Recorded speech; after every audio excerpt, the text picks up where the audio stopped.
madame, ici, vous êtes servi, vous avez raison.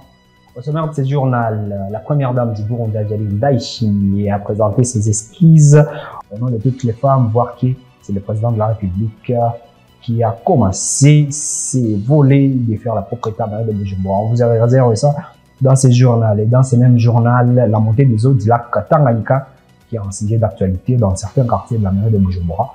On en parlera dans ce journal. C'est tout pour le sommaire, madame, ici. Et bienvenue si vous nous rejoignez.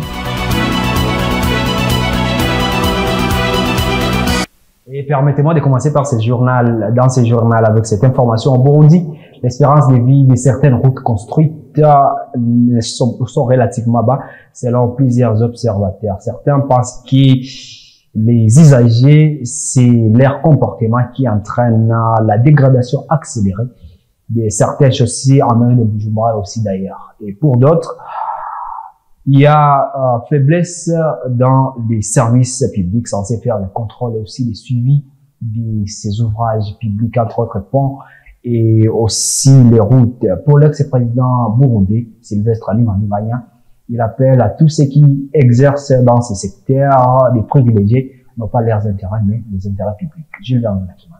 La mauvaise gestion des fonds et le détournement des matériaux destinés à la construction des routes constitue un obstacle principal à la durabilité de ces derniers. Cela a été signalé par Sylvestre Ntibantunganya, ancien président de la République du Burundi.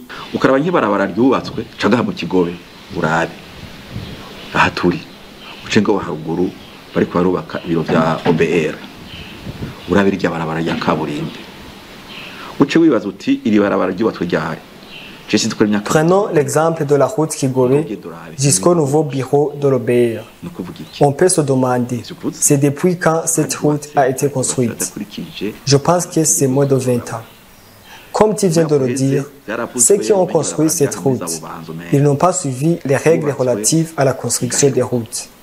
L'année passée, la route qui a été construite à Bubanza s'est terminée en quai de poissons. Il y a aussi des routes qui se détériorent avant même les réceptions. Tu as bien dit, quand j'étais encore président, il y a une route qui a été construite avant l'arrivée du président Melchior Ndadaye entre Makebuko et Ruyigi. Cette route n'a même pas duré des mois parce qu'il y a des personnes qui voient leurs propres intérêts au lieu de regarder si le projet est bien planifié et exécuté comme prévu. Regardez ceux qui ont construit ces routes. Ils sont très riches, plus que l'État, parce que ce sont des voleurs.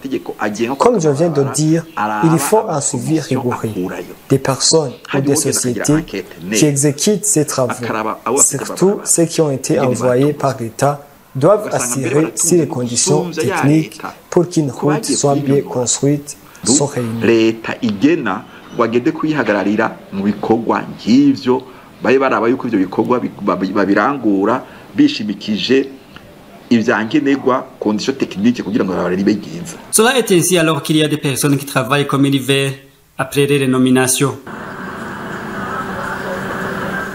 Et je le disais dans le sommaire, la montée des eaux du lac Tanganyika qui est un sujet d'actualité pour le moment, étant menace pour les personnes qui entreprennent des activités dans des localités en Mali. Allez le retrouver aussi.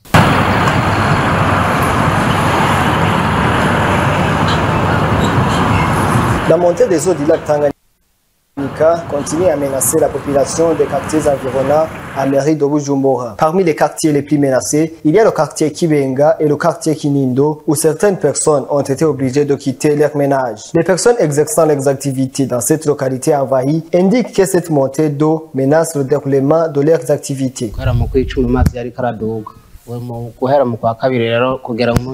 C'est depuis le mois d'octobre que cette montée a été remarquée, mais la situation s'est aggravée depuis le mois de février dernier. Cette montée alternative, car il y a des fois où l'on monte en grande puissance, mais après un certain moment, elle recule vers les lacs et les terreurs deviennent secs. Actuellement, nous ne travaillons plus dans notre hôtel, car aucun client ne peut venir jusqu'ici.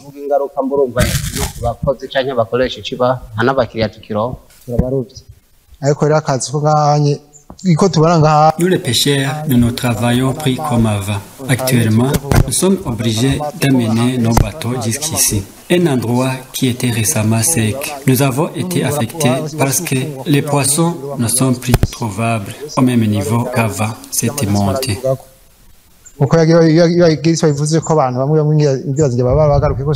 Il demande au gouvernement de leur venir en aide. Nous demandons que l'État effectue des visites dans cette localité pour se rendre compte de l'état des lieux. Toutes ces maisons-là que vous voyez ici, ils sont tous attaqués.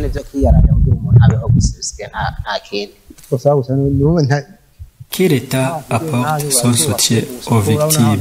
Les gens qui habitaient ces maisons ne sont plus ici à cause de cette eau. Notons que même ceux qui ont essayé de bloquer cette montée à l'aide des sacs remplis de sable n'ont abouti à rien, car après seulement quelques jours, ces sacs ont été retrouvés plongés dans l'eau.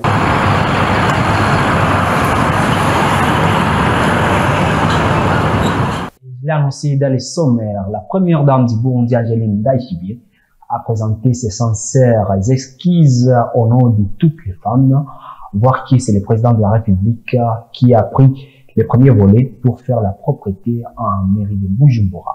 Raphaël Nyandu pour ce reportage. Zéro déchet, tel est le nom donné au projet lancé dans le but de nettoyer la ville de Bujumbura, qui s'achèvera dans une période de 100 jours. Les activités officielles se sont déroulées sur le boulevard Melchior Ndadaye, à proximité du rond-point Chanik, du rond-point Braroudi, jusqu'à proximité du lieu communément appelé Kwan Ndadaye. Les activités en soi consistaient à retirer le sable des canaux, à sortir les bouteilles de boissons usagées et à planter des fleurs au milieu de ce boulevard. Dans son discours, la première dame du Burundi, Angeline Ndayishimiye, a demandé aux habitants de Bujumbura de veiller à ce que la question de la propriété soit pour tous. Elle a demandé que la propriété commence dans les maisons ainsi que dans les différents lieux de service jusqu'au centre-ville. Elle a dit que lorsqu'on arrive dans un endroit propre, on se sent heureux et intéressé. Elle a également demandé à ceux qui utilisent les véhicules de transport de ne pas polluer l'environnement lorsqu'ils consomment des boissons en bouteille ou en papier, mais de trouver les bons endroits pour mettre cette saleté. Voir le président lancer un programme de nettoyage est une chose très honteuse, car le président a tellement de responsabilités. Il ne peut pas les associer avec la propreté. Angeline Ndayishimiye en a profité pour présenter ses excuses au président au nom de toutes les femmes, du fait que les femmes seraient les premières à nettoyer l'environnement. Il a également déclaré que le projet serait un projet durable et il a demandé à tous les Burundais à travers le pays de se concentrer sur la propreté dans toutes les provinces du Burundi afin que tout le pays soit propre. Ces activités ont connu un nombre très important de la part de diverses personnes de la ville de Bujumbura. Et certains de ceux à qui nous nous sommes entretenus, ils ont remercié le lancement de cette activité et prié pour que cette activité puisse se dérouler correctement. Un équipement d'hygiène adéquat et moderne est nécessaire, ainsi que du matériel comme les gants pour se protéger des différents insectes qui peuvent causer les diverses maladies. Et en attente de la société pétrolière du Burundi chargée de l'importation du carburant, les transporteurs en mairie de Bujumbura demandent à ce que cette dernière, une fois sur place, puisse pallier à ces problèmes de pénurie répétitive du carburant, et cela de manière durable. Certains se sont exprimés aux caméras de la MITV. Ce secteur devrait s'investir et faire le tout possible pour qu'il n'y ait plus de pénurie de carburant. Plus de nuits blanches sur les longs files d'attente aux stations. Cela nous faciliterait la tâche.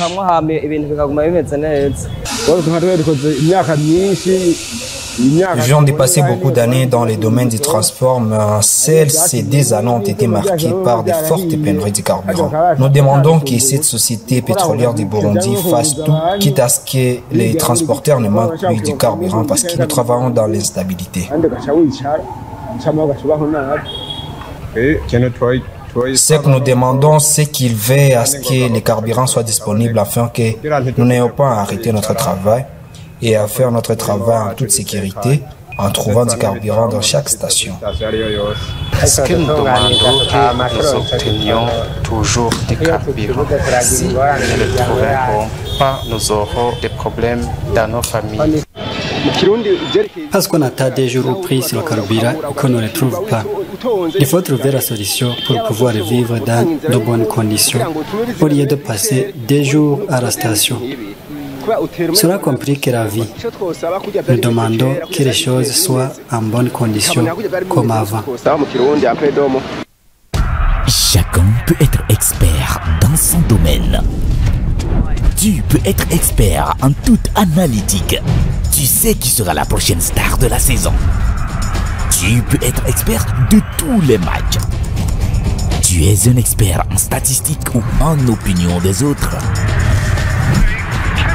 OneXBet t'aidera à démontrer ton expertise. Exprime-toi. Tu es l'expert. En mars, seulement avec Canal+. Je vois des choses que les autres ne voient pas. Oh, que c'est chaud! On en était sûr que ça allait mal se passer! Qui veut être avec le célibataire le plus séduisant? Elles vont toutes se jeter sur lui. Toute cette générosité, je peux le ressentir. 30 jours de festivités, 30 jours de spiritualité. Soyez éblouissants. Cinéma, sport, séries, documentaires et grands spectacles. 100% de toutes vos envies avec Canal+. Hello, can you have Blaugrana Crew, please? Blaugrana Crew! Blaugrana Crew! Blaugrana Crew!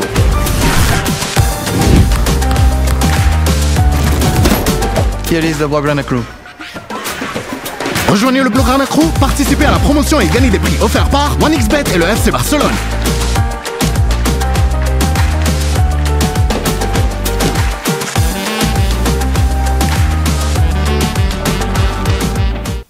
Passé de 59 minutes ici à Bujumbura, 13h passé de 59 minutes à Port-au-Prince, on est en Haïti, avec de larmes aux yeux pour boucler finalement ce journal de terreur en Haïti par des gangs ont fait 14 morts, des maisons vandalisées, des viols, ainsi que des pillages. Kakunze Annie Lorine pour l'actualité internationale.